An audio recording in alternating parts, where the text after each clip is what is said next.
Bienvenidos abiertamente, soy María Teresa Priego. ¿Qué ha sucedido para las mujeres en el arte a través de la historia? En su ensayo Una habitación propia, la escritora inglesa Virginia Woolf se imagina un escenario. ¿Qué habría sucedido si William Shakespeare hubiera tenido una hermana tan genial como él?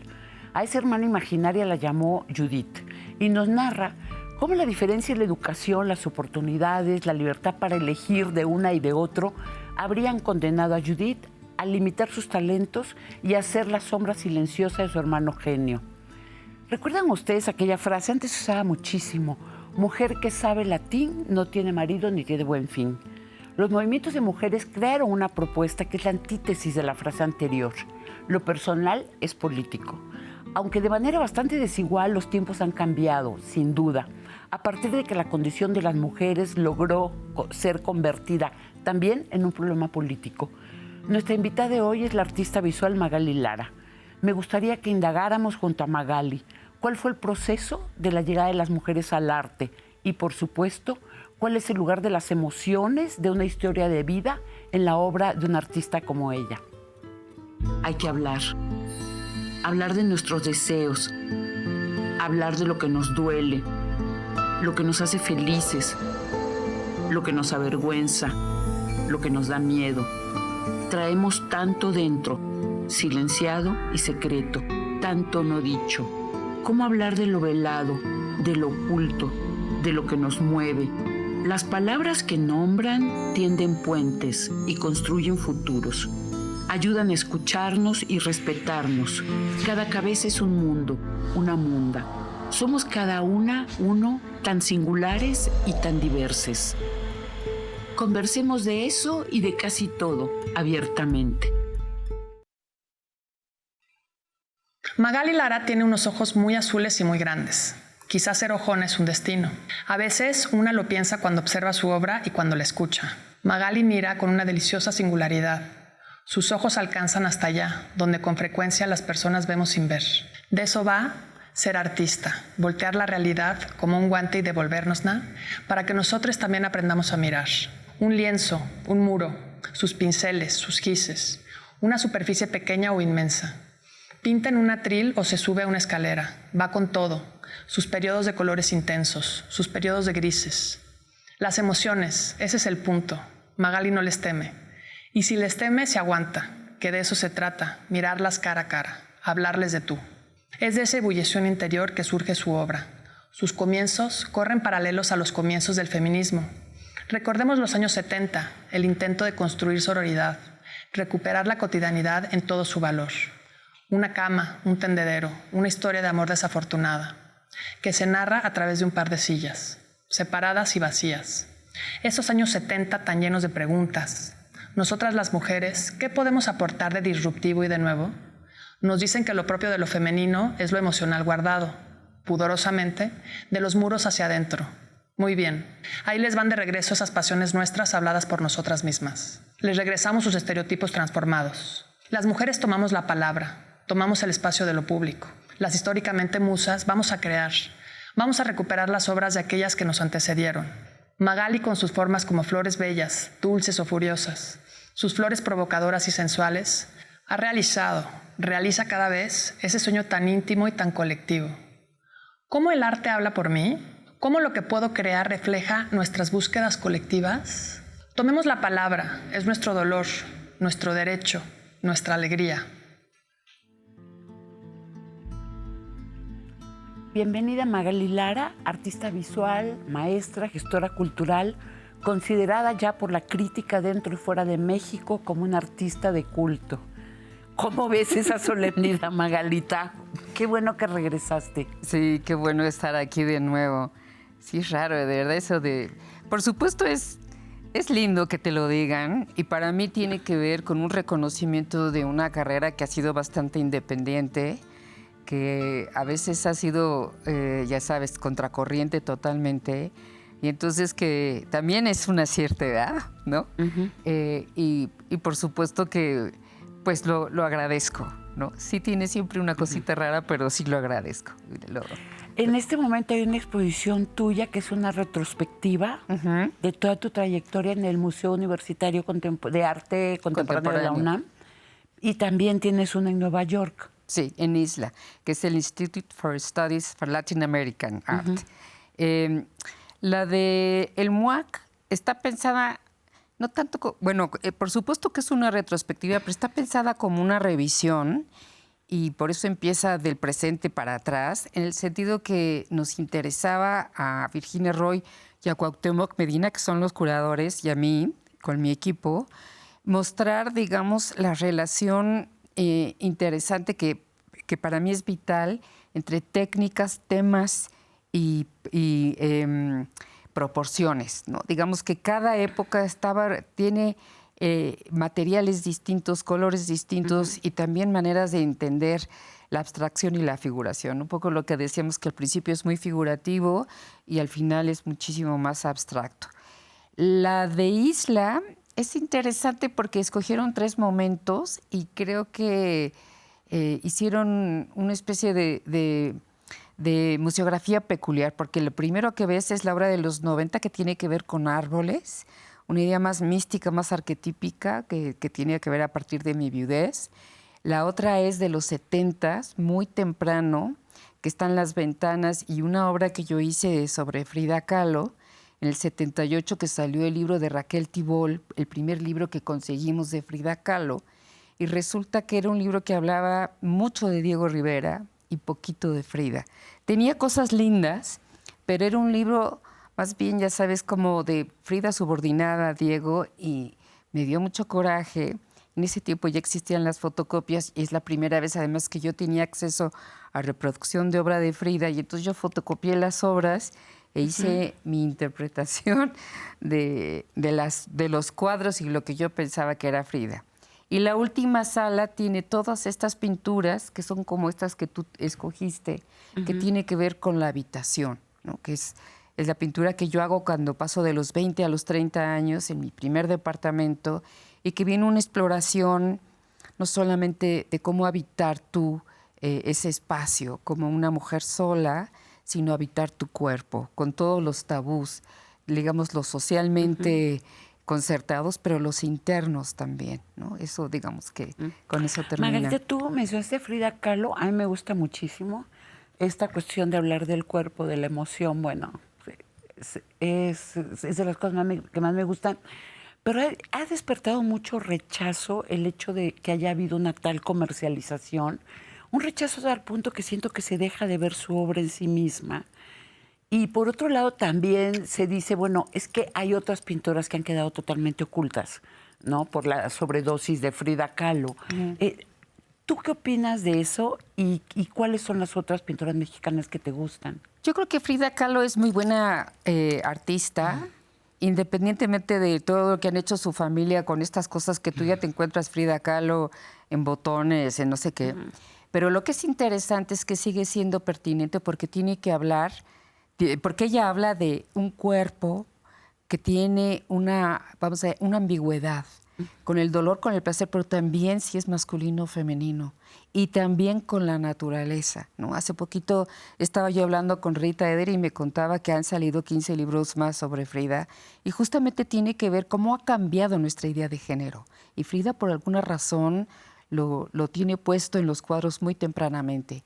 Pero no es la única, es verdad, de su generación. Está María Izquierdo, está Olga Costa, digamos, son las 3 que yo podría mencionar, pero hay muchas más, porque con ellas he trabajado yo, por ejemplo, la idea de bodegón. Creo que en María Izquierdo y en Olga Costa el bodegón o inclusive el paisaje a veces funciona como un cuerpo desmembrado que, como no tiene permiso, que Frida sí lo hizo, de construirse como esta ambigüedad, esta contradicción. Del cuerpo herido, ¿no? De este cuerpo herido, este cuerpo, bueno, en fin, conflictuado por muchas razones. Ellas lo ponen en términos, ya sabes, como fragmentados en la parte de los bodegones. Pero son artistas muy buenas. Son artistas que hablan desde otro lugar. María Izquierdo tiene toda esta parte, que te diré, que parece naif, de la dificultad de la femineidad, ¿no? En alguien que está viéndose de fuera y de dentro. Y Olga Costa, que siempre la recordamos por La vendedora de frutas, este cuadro maravilloso, tiene otros cuadros que también utilizando objetos y plantas, dice temas mucho más complicados y violentos de lo que aparentemente son, ¿no? ¿Nahui Olin te gusta? Nahui Olin, yo creo que Nahui Olin es sobre todo una figura maravillosa en el sentido de que ella sí fue dueña de su cuerpo, que se dejaba fotografiar, pero evidentemente ella controlaba la foto. Sí, ¿no? sí. Y hay toda esta celebración de su propia belleza y de su deseo sexual. Sus cuadros me parece que son interesantes, pero me parece que las fotos tienen un potencial mayor.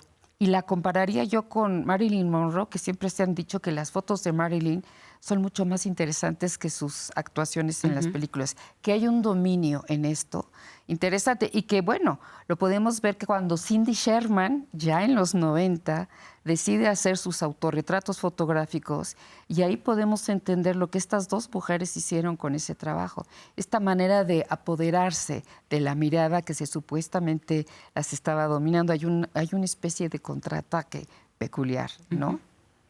Magali, yo a veces siento que hoy, que podemos ver muchos más artistas mujeres, hay mucho más literatura de mujeres que se publica, no tenemos claro o no nos detenemos a pensar lo que significó la irrupción de los movimientos de mujeres en los años 70 y 80 para el arte, para la literatura.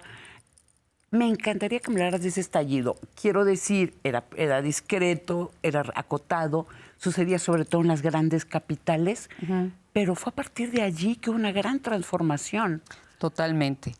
Fíjate que Esther Seligson, que es de una generación anterior, a Jesús Rodríguez, a Carmen Bollosa y a mí nos decía que teníamos que estar conscientes que la nuestra era una primera generación, que no eran las únicas, las excepciones, sino que había una generación. Y es cierto que es un fenómeno. A ver, explícame mejor. Sí, lo que quiero decir es que justamente en los 70s, de pronto, en la literatura, en el teatro, en las artes visuales, empiezan a entrar estudiantes mujeres que tienen una formación distinta y no están tratando de complacer a los artistas hombres.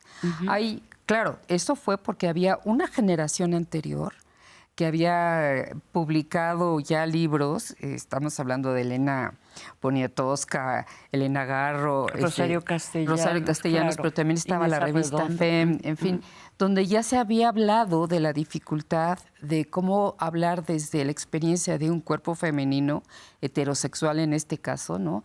Y que por otro lado, cómo había habido la reacción ante todas esas artistas, pintoras, escritoras, esta cosa como de infantilismo siempre.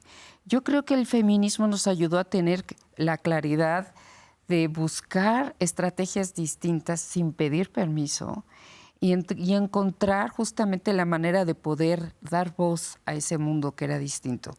Y creo que como fuimos una generación, no las excepciones, digamos que había una comunicación y una especie de intercambio interesante y creo que se pudo fortalecer esa visibilidad, porque yo creo que ha habido siempre mujeres artistas. En los últimos años, digamos que muchos de los museos y muchos de los curadores han estado buscando esas figuras que fueron importantísimas y que por alguna razón no están dentro de la historia del arte, ¿no? Nos vamos a interrumpir tantito, Magali, vamos a un corte y regresamos. Abiertamente, continuamos. Abiertamente, regresamos. Dos pinturas de Magali Lara son los fetiches para hoy de 1985. Quisiera citar una respuesta que Magali dio durante una entrevista. Cito: el arte está aquí, se tiene la idea de que está en los museos, en los catálogos, en los libros, en las publicaciones, pero también está aquí. No tiene que ser con cosas caras, ni tiene que ser idealizado. Tiene que ver con la experiencia de tu cotidianidad y de la vida real. Que el arte te haga poder ver tu entorno y a ti mismo. Te preguntaron qué querías transmitirle a tus alumnas y alumnos y respondiste eso, me encantó. Magali, ¿nos explicarías nuestros fetiches? Sí, cómo no. Son dos pinturas hechas en el 85, me parece. Una se llama Llevo mi destino cosido al cuerpo. Esta serie yo la comencé alrededor del 83. Tenía que ver con justamente habitar una casa y para mí el lugar primordial, los dos lugares primordiales que están aquí representados son el baño y la cama, la recámara, pero en particular el objeto de la cama. En esta de lavo y luego lo lavo, para mí era muy importante esta idea de que tu cuerpo está, digamos, por tener la identificación de mujer, tenía una cierta consistencia de cualidades y defectos. Y a mí me parecía que para nosotros había que llevar esa especie de uniforme, pero luego te lo podías quitar. Es muy bonita la frase. Llevo mi destino escrito en el cuerpo. Sí. Bueno, para mí la idea de poder entender que, y creo que en una de las prácticas muy comunes en esa época era el pequeño grupo, donde tú hablabas con otras mujeres de tus secretos, cosas que no podías decir a nadie más, y no era necesariamente tu gente más cercana, sino era un grupo para trabajar esto. Yo creo que básicamente nos dimos cuenta Son que... los pequeños, nada más explico, los pequeños grupos que fueron reuniendo a partir de los años 70 para trabajar y debatir los temas desde el feminismo. Exacto, desde, digamos que, por ejemplo, yo en la escuela, con amigas como Mónica Mayer, decidimos hacer estos pequeños grupos. Ella tenía el suyo, yo el mío, yo estaba con Rowena Morales y algunas otras artistas. Y entonces tú podías empezar a trabajar cómo llevabas cosidas etiquetas que te habían puesto en tu misma casa, que te habían puesto en la escuela, que te había puesto socialmente. Y que yo digo, bueno, en el baño tú te puedes liberar y tienes una confrontación con tu propio cuerpo. Y entonces lo llevas cocido, pero lo lavas también. Puedes tener este juego así. Pero en eso acabas de decir, hay algo bien importante y de ahí voy a dar un salto a la sensualidad de tus flores. Por ejemplo, tú dices, en el baño te puedes liberar. Yo pienso en el espejo. Y yo me pregunto si realmente ante un espejo podemos ser libres. Quizás no, pero por eso está el excusado por ahí, ¿no? Sí. Para mí me parecía que hay un lugar, en esa época además el cuerpo femenino estaba considerado sucio, ¿no? ¿Te acuerdas? Siempre había que las mujeres no podíamos tener olor, no podíamos tener esto, no podía. Había una cierta marca de corporal de que siempre era eso otro, más animal, no racional. Y a mí me parecía que justamente poner el excusado ahí es que hay esta parte que luego en los 90 se va a trabajar mucho más abyecta del cuerpo, que dice, que tiene que ver con las emociones y que tiene que ver con todo eso que transcurre en el interior del cuerpo y que aparentemente no tenía ningún sentido en el arte. Y a mí me parece que el arte está lleno de ese mundo interior, de ese mundo intestinal, por así decirlo, ¿no? Entonces, bueno... En los debates, tú eres profesora, has sido maestra por muchísimos años de jóvenes artistas, trabajas en la Universidad de Morelos. Cuando tú piensas en los pequeños grupos, en los temas que se debatían entre mujeres en los años 70, 80 y en lo que debaten ahora tus alumnas y tus alumnos, ¿qué se repite y qué es distinto, Magali? Desgraciadamente lo que se repite es que las mujeres tienen menos confianza en su voz. Siempre están queriendo o necesitan o creen que necesitan que alguien les diga si está bien o mal. Digamos, esa es una de las cosas que para mí ha sido como maestra importante, hacerles ver que hacer un grupo de confianza, poder criticar el trabajo de las otras es importante. Pero sí es cierto que he sabido que hay una cierta timidez, ¿no? Han pasado más de 50 años desde entonces, existe. Y las mujeres seguimos dudando de nosotras mismas más que los hombres. Más que los hombres, sí. Okay. A pesar que, ya sabes, hay muchas más estudiantes, pero se sabe que, por ejemplo, a la hora de pedir becas, las mujeres piden menos y casi todas, digamos, al hablar de su trabajo, no hablan como yo, sino creo que, ¿no? Sí, el creo que es muy de nosotras, es cierto. Sí. Esa es una diferencia importante. En términos de sensualidades, Magali. No, yo creo que en esto se ha abierto muchísimo, sobre todo las fanzineras. Siento que ellas han tenido un trabajo no solamente de poder hacer una descripción del cuerpo femenino, digamos. Las fancineras son las jóvenes que hacen las revistas. Estas, ajá, que casi todas tienen además un cierto activismo, sino una recuperación, no solamente de escritoras, pero también un análisis del deseo femenino, de todo esto que se consideraba abyecto, que ya sabes que tú no podías ni siquiera saber, que no podías hablarlo con nadie. Ellas sí tienen ya un lenguaje. Específicamente, ¿qué era eso que no podíamos hablar? Vamos desde la masturbación, si las mujeres eyaculan o no eyaculan, cosas de poder tener relaciones con mujeres o con hombres, poder tener tristeza o no tristeza, esas cosas las manejan muy bien. Y a veces, ya sabes, lo hacen de una manera más poética, a veces bastante ruda, pero tienen sentido del humor, ¿no? A veces tú vas a estas ferias y venden unos parchecitos como de vello púbico, pero de colores para que tú te puedas poner ahí. Eso creo que tiene que ver con una mayor apertura de conocimiento. Y capacidad de jugar, de ser más lúdicas con los y de temas. compartir, ¿no? De compartir dudas, de compartir, digamos, toda esta idea de cómo funciona el mecanismo genital del deseo, eso muchísimo más. Pero yo creo que ser joven está muy duro en una sociedad que las mujeres desaparecen, ¿no? Entonces, claro que hay un enorme dolor, un enorme enojo también, y muchas veces una dificultad para entender qué es personal y qué es político. Yo creo que aquí hay muchas jóvenes que tienen muchas ganas de expresar su rabia o su dolor o su preocupación. He tenido muchas estudiantes que viven en zonas de mucho riesgo, ¿no? Y creo que eso es una constante en el trabajo.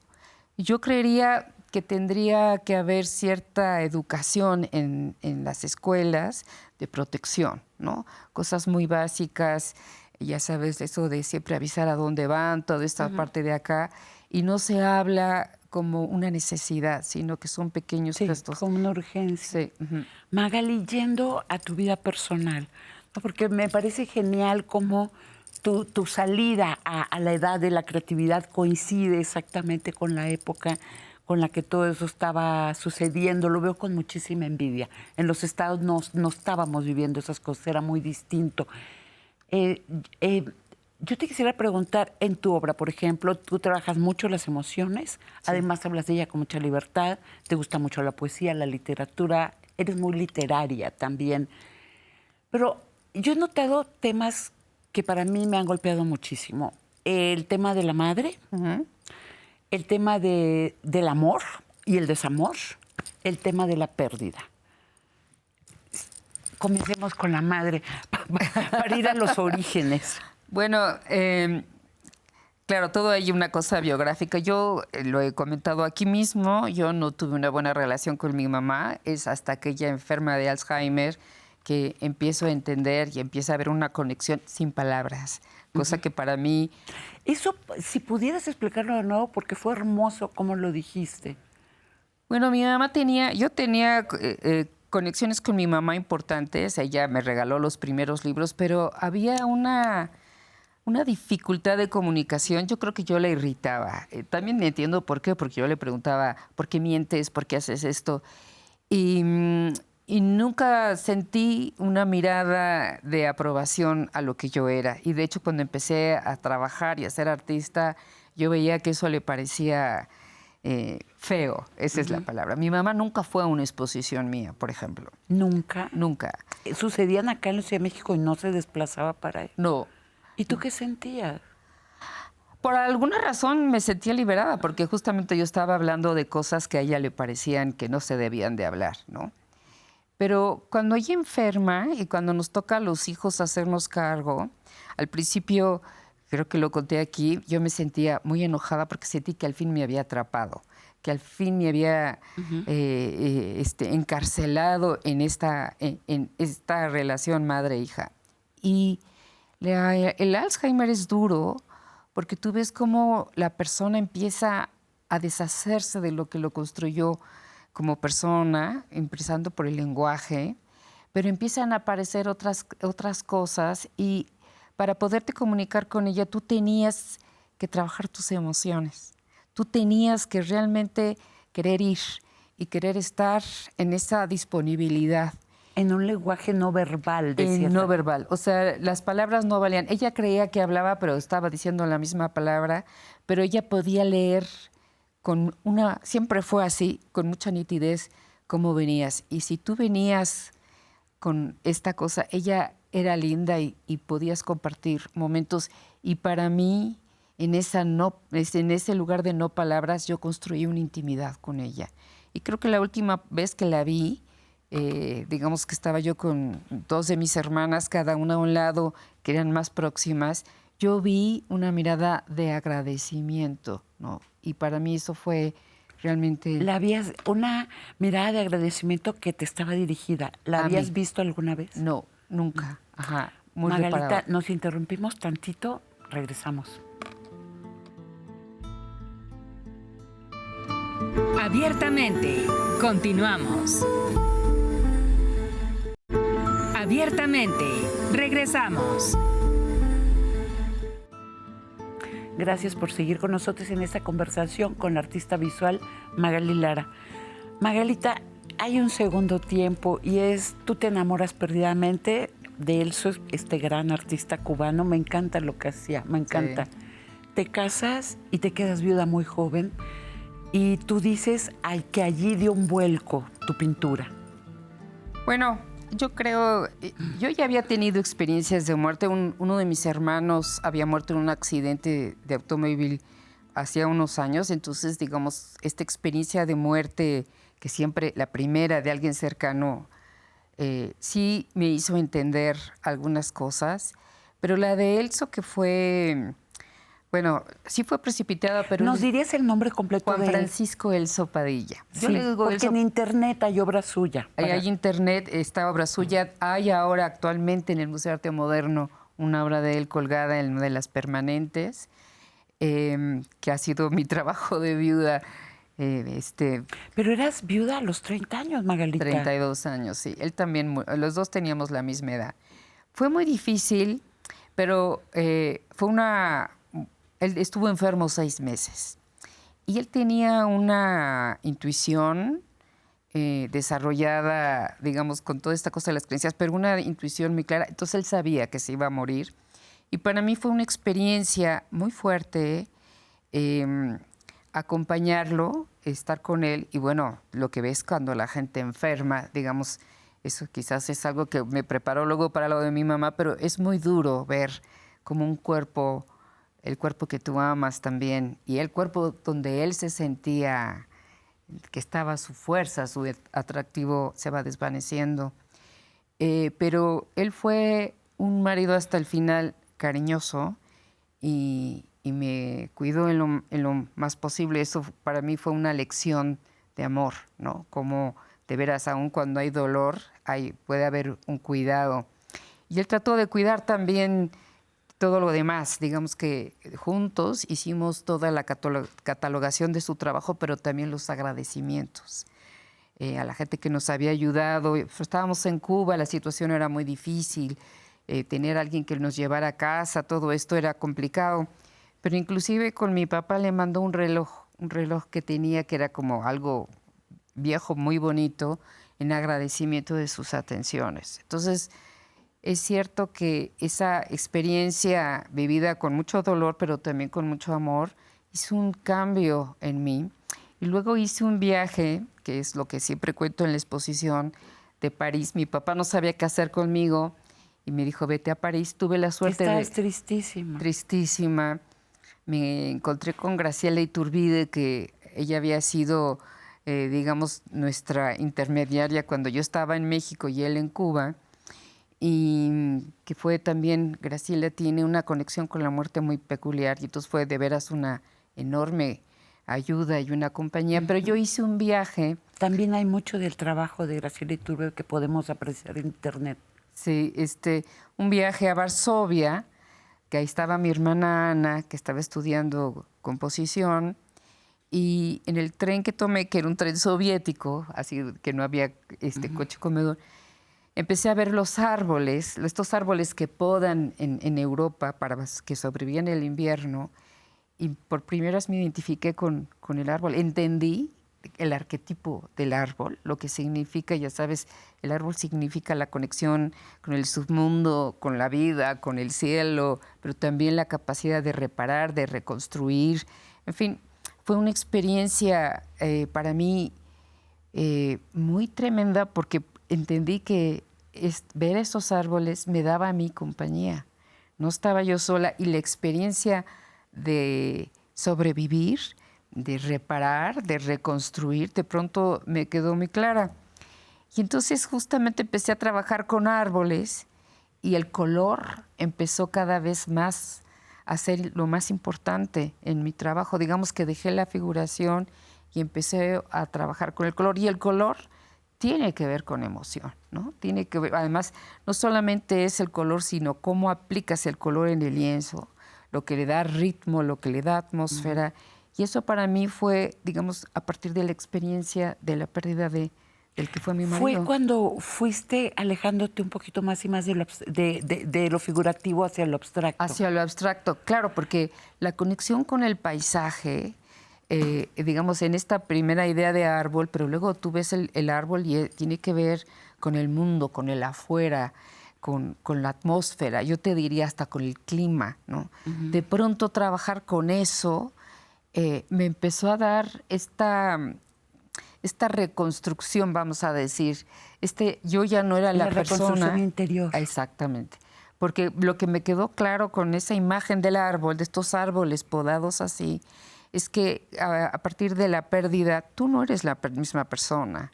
Es verdad que no eres la misma. No, se llevan una parte de ti. Se llevan una parte de ti.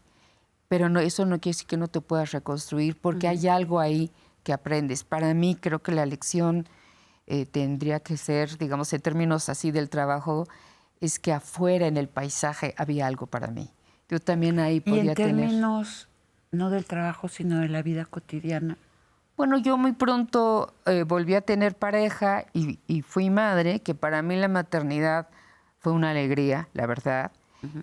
Me separé muy pronto de esa pareja, pero a mí tener hijo, el tener a Andrés, me dio casa. Curiosamente, yo pude volver a construir una vida social y también yo creo que la maternidad, con esa relación tan difícil que yo siempre tuve con mi mamá, para mí era un tema. Me gustaba mucho leer a las francesas, porque siempre el tema de la maternidad, de la reproducción, aparece en el pensamiento feminista de, bueno, ¿cómo se resuelve este conflicto de los cuidados, ¿no? ¿Cómo se resuelve esta vulnerabilidad que tienen la mujer y los hijos, ¿no? Que socialmente no están protegidos? Siempre es un tema que no acaba de resolverse, porque es cierto que si tú eres madre, bueno, hay una cierta fragilidad porque tu cuerpo está alimentando a un otro, ¿no? Y a mí esa idea de otredad, esa idea de diferencia en poder ser madre, también creo que daba una posibilidad de una visibilidad a este mundo de los cuidados, de estar con el otro y con nosotros de otra manera también, ¿no? Entonces, para mí ha sido esa experiencia enriquecida con estas escritoras fantásticas. Digamos que cuando muy joven fueron las poetas norteamericanas, las escritoras mexicanas, sin duda alguna, mis amigas poetas, por supuesto, siempre una gran compañía. ¿A quiénes nos recomendarías de las poetas? Digamos, con quien yo más he trabajado es con Carmen Baullosa, pero no sé si hay que decirle que es poeta o escritora, porque ella escribe también. Es poeta, escritora, dramaturga, la Bullito es de todo. Exacto. Además, es una mujer que tiene una escritura, no voy a decir veloz, pero tiene una cosa... vertiginosa. Exacto. Esa es la palabra. Coral Bracho. Coral Bracho la conozco menos, me gusta, pero yo estuve más cerca, por ejemplo, de Gloria Gerbitz, que creo que tiene que ver con las voces ancestrales de la madre y la abuela. Es alguien con quien yo compartía también. Ella tuvo una relación difícil con su madre y ella logra en su poesía desentrañar estas voces que también tú heredas, ¿no? Que están ahí. María Baranda, por supuesto, también una poeta muy, muy sensual, muy fuerte, más abstracta. ¿Tú te consideras que hay pinturas tuyas muy sensuales? Sí. a mí eso era parte de esta apertura para mí. Inclusive, ya sabes, todo esto que se decía que las mujeres teníamos que hacer, este trabajo muy fino, yo quería que se viera lo que era el placer, el gozo femenino, ¿no? ¿Cómo te fue sucediendo? ¿En qué momento dijiste, yo quiero hacer estas flores maravillosas que son como vulvas? Pues desde antes, desde las tijeras, para mí era obvio. Las tijeras, ay, miren, este es parte de la serie de las tijeras, la portada de este cuaderno. Que tenía que ver con el deseo, con el ansia, con abrirse, ¿no? Y con nombrar esta parte de eso que pasaba en el cuerpo. Yo siempre tengo la historia que yo no fui escritora porque de pronto la sexualidad se apoderó de mí. Para mí fue literalmente un rayo que cayó en mí y cambió mi relación con el mundo y con el cuerpo. Y me parecía muy difícil entender por qué, si eso existía, se supone que las mujeres teníamos que ser asexuadas, literalmente, en nuestra educación. Digo, mis papás venían de la península de Yucatán, así que tenemos una educación semejante. El cuerpo de las mujeres era prohibido, no el de los hombres. Yo todavía me acuerdo así, digamos, que esta parte de libertad que los hombres tenían para poder tener novias o experimentar, o inclusive esta cosa que me parecía horrible, que tenían novias con las que se iban a casar, pero una vida sexual con otras, eso me parecía a mí incomprensible, me parecía que era ridículo, que era algo... Además, lo más terrible de esa doble vía es que estaba atravesada por un asunto de clase. Eso era brutal. Totalmente. Sí, era uno de los rollos más discriminatorios que a mí me ha tocado ver cuando iba yo creciendo. Más violentos también. Muy violentos. Sí, sí. Sí, nos vamos a ir un corte, Magalita, y ahorita regresamos. Abiertamente, continuamos. Abiertamente, regresamos. Vamos a nuestra esquinita de lecturas y películas. Los libros Leonora, la biografía de la pintora surrealista inglesa Leonora Carrington, escrita por Elenita Poniatowska. Leonora llegó a México en 1942 junto al poeta Renato Leduc y eligió México para siempre. Otra, La Red Infinita, el libro autobiográfico de la artista japonesa Yayoi Kusama. Después de luchar para estar en el centro del mundo del arte en Nueva York, un día se regresa a Japón a la muerte de su pareja, decidió ingresar en un hospital psiquiátrico desde el cual ha pintado compulsivamente sus hipnóticas alucinaciones visuales como por 40 años. Sí, lleva muchos años. El documental Magali Lara, 5 décadas en espiral, creado desde el Museo Universitario de Arte Contemporáneo, en el que Magali habla de la energía creativa como una fuerza no racional, lo que siempre reivindicas. En el documental Magali nos lleva por un recorrido a su exposición, la que está en este momento en el Museo de Arte de la UNAM, por si vienen a México, por si viven en la ciudad. Va a estar hasta el mes de octubre. El documental está en YouTube. En la serie Una trayectoria, una colección, temporada 2, producida por el Canal 14, el episodio dedicado a Magali Lara está en YouTube. La entrevista es muy buena y podemos conocer una parte importante de la obra de Magali. La vida de Charlotte Salomón, el documental, dirigido por Delphine Muriel Coulin, una joven judía alemana que se refugia en el sur de Francia huyendo de los nazis, sabe que en cualquier momento puede ser deportada y entre 1940 y 1942, en que es detenida por la Gestapo, crea más de 1.300 pinturas y escribe la historia de su familia, que es particularmente trágica, ilustrada con esas pinturas bellísimas. Se las entrega a un amigo médico. En algún momento le dice, aquí está toda mi vida. Le da sus archivos, pues ella fue deportada y asesinada en Auschwitz a los 26 años. Está en filming. Magalita, me dijiste que a ti te encanta desde hace muchos años. Desde hace muchos años, sí. Es una artista que me parece que de avanzada. Ella empieza a hablar desde su historia personal, pero de pronto se vuelve en una voz interesante para hurgar en estos lugares prohibidos, ¿no? Desde la historia de los suicidios, pero también en esta rivalidad, por ejemplo, con su madrastra. Y a la que adoraba al mismo tiempo. A la que adoraba, sí. Que creo que es uno de los temas importantes en las relaciones de mujeres y por otro lado... este amor-odio, este amor-odio, la rivalidad, que un hombre esté en medio de esto y lo hace con mucha honestidad, ¿no? Y por con otro una honestidad lado, tremenda. El deseo de una vocación, cómo necesitó ella hacer estos dibujos, pinturas, narraciones. Es una combinación muy rara que ella hace, que en los 90, 80, 90 ya es común, pero que en esa época no creo que hubiera de... Tú tienes tus narraciones, por ejemplo, estábamos hablando hace rato de esa historia que me encanta.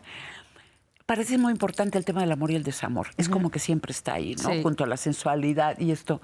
Y es la historia de Silla y Sillo. Sí. ¿No? O sea, aparecen unas sillitas y, y hay una narración. Ajá, ese es un librito que hice con Carmen Boullosa. Es una historia muy sencilla. Yo estaba trabajando justamente en habitaciones y las sillas me gustaban mucho. Carmen tenía unas sillas de palo, yo también, que las usamos para 13 señoritas y demás. Y se me ocurrió esta historia, que es la historia de una silla, que viene un sillo, la seduce y se va. Y ella cree que está en una relación y lo espera. Y lo espera. O sea, ¿tiene una relación sexual? Tienen una relación sexual por una noche. Él se va, digamos, ella sí se pega, por así decirlo, sí hace un vínculo o una expectativa, más bien. Y ella está esperando, está junto al teléfono, está con las amigas, pero todo el tiempo lo tiene a él en la cabeza, está pensando constantemente. El sillo regresa, vuelven a tener una relación sexual y se vuelve a ir. Y decidimos que esta historia, que es muy sencilla, dársela a un montón de amigos, escritores, escritoras y artistas, a que hicieran su versión. Y es muy interesante porque muchos se reían, yo la hice, según yo, con humor, un humor negro. O sea, sí tenía... Sí, porque es bien doloroso. Luego está Silla y Sillo. Es la silla vacía. Ajá, pero justo creo que el humor en ese entonces era importante para no hacerlo melodramático, porque creo que el humor lo que permite es tener una distancia y al mismo tiempo identificarte, ¿no? Digamos que no en las lágrimas, sino en esta parte de decir, caray, yo tengo, eso es lo que pensaba, ¿no? O sea, cuando tú lo ves, dices tú, yo he estado ahí, ¿no? Yo he estado ahí y eso... Todos, creo. Y además, porque en ese momento... Como nuestra educación sentimental era inexistente, no podías distinguir los patrones del otro y tuyos, ¿no? Digamos que era una relación que tenía su sentido, su motivo y luego desaparecía. Nosotras creíamos que tenía que ser una historia de amor y que tenía que una lealtad a alguien que no te había demostrado ninguna lealtad, ni siquiera un deseo de lealtad. Y yo creo que para mí eso era importante, empezar a ver esas estructuras dolorosas para todos, pero con un humor cuando menos la podías hacer, digamos, de otra manera. Y tuvimos muchas versiones, hay algunas más tristes, menos tristes, unas muy cómicas, pero creo que para nosotros compartir esta historia en general fue muy didáctico y al mismo tiempo puso en pie esta posibilidad de contar estas historias que se supone que eran superficiales, porque toda la cosa que tenía que ver con las emociones de las mujeres siempre se miraba con bastante desprecio, ¿no? Y además no nos ayudaba que como no teníamos una educación sentimental y mucho menos una educación erótica, no había manera de poder entender qué te pasaba a ti, qué necesitabas tú, qué le ponías a ese sillo que en realidad estaba en otro lugar, ¿no? Que no te lo podías dar tú. Yo creo que esa era parte. Porque era la espera no solo de la llamada, sino de ser definida. Definida. Por ese hombre y de que te eligiera. De la elección. Y acuérdate que nosotros estamos hablando de una época en que eras la única o la elegida. Y el cambio de paradigma es que éramos muchas, no éramos elegidas, éramos nosotras construyendo una voz distinta. Y yo creo que ese es en el momento de la rebelión. En ese momento, ¿no? Y hay algo también en que las artistas de nuestra generación, tú hablas mucho de eso, es esta idea de lo que leí hace rato con los fetiches, es que el arte no tiene que ser remoto, solemne, aburrido, costoso. Claro, para nosotras además, digamos, viniendo de la izquierda, tú sabías que había que romper ciertos paradigmas de esto de creer que el arte tenía que hacerse en Nueva York, ¿no? Y para las mujeres hubo una elección muy práctica, las mujeres artistas en mi generación, de empezar a trabajar con el papel para decir cosas feministas, no en la pintura, sino en el papel. Los hombres gays decidieron la pintura, curiosamente, pero para nosotras, entonces el papel se volvía no solamente el lugar donde sucedía el trabajo, sino una posibilidad hasta económica y práctica de hacer una exposición y era fácil de llevar, ¿no? Entonces yo creo que toda esta idea que el arte está donde tú estás y se construye donde tú estás, pero tu voz, lo que tú tienes que decir es lo que importa, para mí ha sido una de las partes más importantes de mi trabajo como maestro, porque, claro, cuando yo empecé a ir a los estados tenían el mismo problema, los artistas de los estados, que las mujeres de mi generación. Todo lo que se hacía en los estados no valía si no estaba validado en la Ciudad de México. Eso recientemente. Esto, yo creo que cuando yo empecé en los 90, así era esto. Digamos, esto ha cambiado un poco, ahora mejor, pero es cierto que todavía hay esta idea que lo que se hace afuera vale más que lo que tú haces para tu comunidad, y yo creo que es una equivocación. No es que no valga lo otro, es que todo vale y todo tiene un interés, pero yo creo que para una comunidad escuchar su propia voz es muy importante, muy, muy importante, ¿no? Y cuando ibas a las comunidades y ahora con tus estudiantes, muchachas y muchachos, ¿cuáles son los temas que más llaman? ¿De qué quieren hablar? Yo diría que la situación de miedo, yo creo que el tema de sentirse inseguros, de un futuro... Muchachas y muchachos sí, a la par. Ajá, la ecología. La ecología, yo creo que hay uno de los temas creo que más importantes es el paisaje, pero no el paisaje maravilloso de los románticos, sino este paisaje depredado, lastimado, que habla también de una fractura interna en nuestra propia identidad, ¿no? Eso yo creo que serían algunos de los temas. Qué interesante, una fractura interna, sí, identitaria. Sí, exacto. Pero además impuesta con violencia, ¿no? O sea, no solamente es la idea de, digamos, de la desaparición, sino que vives en un terreno fracturado, donde la naturaleza no es respetada, donde... Y las vidas, y los cuerpos, y las cuerpos. ¿No? Lo vital, lo vivo, no es respetado. Eso creo que es uno de los temas más importantes, que aparece de otras muchas maneras, ¿no? ¿Y cómo lo pintan, Magali? Haz de cuenta, bueno, muchas de las chicas, por ejemplo, tienen todo un trabajo sobre el cuerpo, sobre vulnerabilidad. Mucho es, digo, sobre paisaje.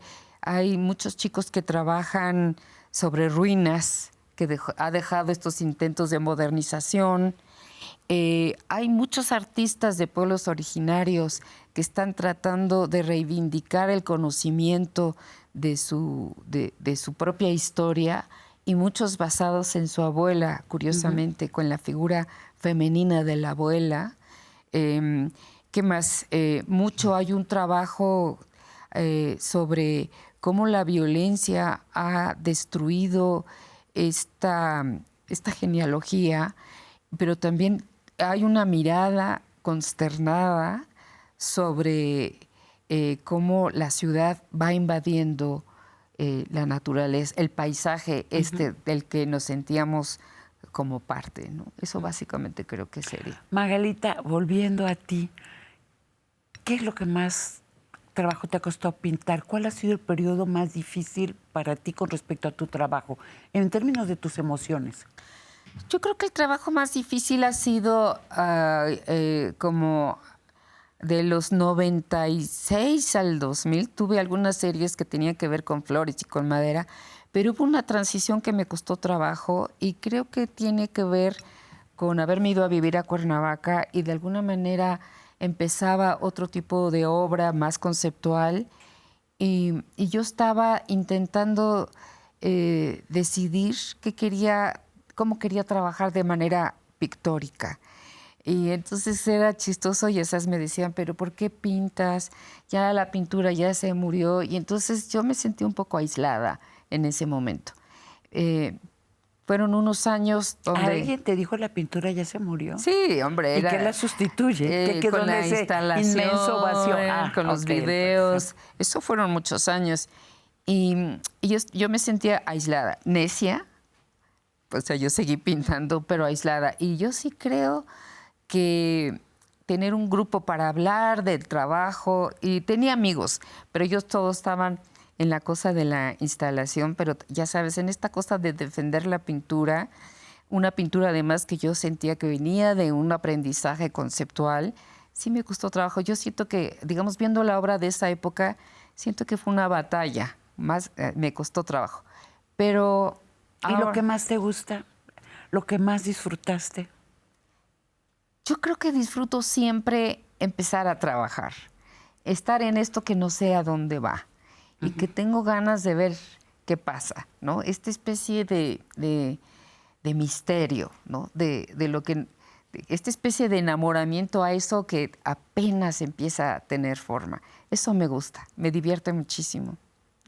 Magalita, muchas gracias por haber estado aquí con nosotras y muchas felicidades porque Magalita tuvo a su nieto Mateo hace 2 meses. Sí. La mejor de las obras de arte para No, una ha abuela. sido increíble, claro. Además, un amor increíble, ¿no? Ujú. Sí, estoy muy contenta con Mateo. Pues muchas felicidades y por tu exposición no dejen de verla en el MUAC, en la UNAM, va a estar hasta el mes de octubre. Magalita, que vuelvas pronto. Muchas gracias. Gracias a la artista visual y maestra Magali Lara por acompañarnos hoy y compartirnos su testimonio. Gracias a ustedes por abrirnos las puertas de sus casas. Les esperamos la próxima semana para seguir conversando abiertamente. La botella con nuestro mensaje de hoy se fue al mar. Llegó a sus playas. Les escuchamos.